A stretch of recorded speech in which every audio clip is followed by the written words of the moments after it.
রাসূল করিম সাল্লাল্লাহু আলাইহি ওয়াসাল্লাম উহুদের ময়দানে যখন আক্রান্ত হয়ে গেলেন, চতুর্দিকে কাফেররা ঘিরে ধরেছে, পাসার কোনো পথ নাই। সাহাবায়ে কেরাম রাসূলকে পাহারা দিলেন।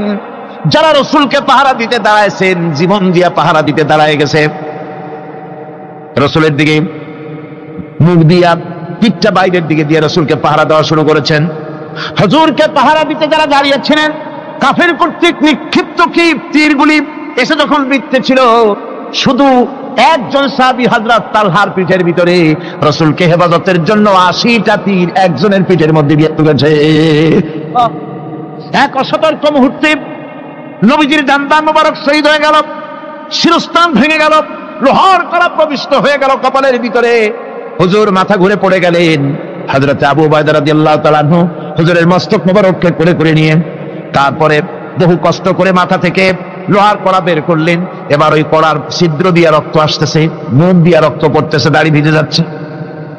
বুখারী শরীফে এসেছে, আল্লাহর নবী দুইখানা হাত নিজের চেহারার উপরে মলে আনে, টাটকা রক্ত চোখের সামনে দেখে বলছেন, আহারে, এই কওমের ফালাত কি করে হবে, এই কওমের মুক্তি কি করে হবে, এই কওমের নাজাত কি করে হবে, যে কওম তার নবীর চেহারা রক্ত দিয়ে আল্লাহ বানাইয়া দিল।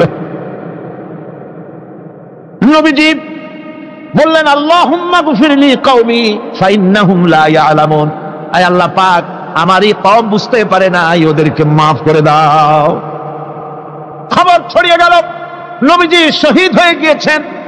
খবর ছড়িয়ে গেল চতুর্দিকে, মদিনায় খবর ছড়িয়ে গেল। মানুষ পাগলের মতো দৌড়ানো শুরু করে দিল। এক মেয়ে লোক দৌড়াচ্ছে উহুদের দিকে, কয়েকজন সাহাবীর সঙ্গে দেখা। তারা জিজ্ঞেস করলেন, দৌড়াও কেন মহিলা, যাও কই? কয় উহুদের দিকে যেতেছি। কয় যায় তো কোনো লাভ নাই, যেহেতু তোমার যে স্বামী এসেছিলেন জিহাদের ময়দানে, তিনি তো শহীদ হয়ে গেছেন। মহিলা বলতেছে, কে শহীদ হয়েছে শুনতে চাই না, আগে বলো নবীজি কেমন আছেন।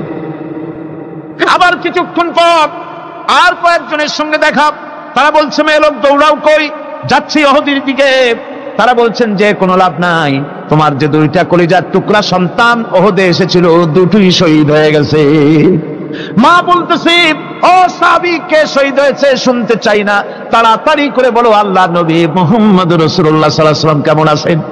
দৌড়াতে দৌড়ে হুজুরের জীবিত চেহারা মোবারকের দিকে তাকায়া মেয়ে লোকটি কাঁদতেছে আর বলতেছে, ইয়া রাসূলুল্লাহ, আমার স্বামী মরা শোক, আমার কলিজার টুকরা দুইটা সন্তান মরা শোক আমার কলিজা থেকে মুছে গেছে, আপনি বেঁচে আছেন, তামাম মুসলমানদের চাইতে বড় সান্ত্বনা আর নাই।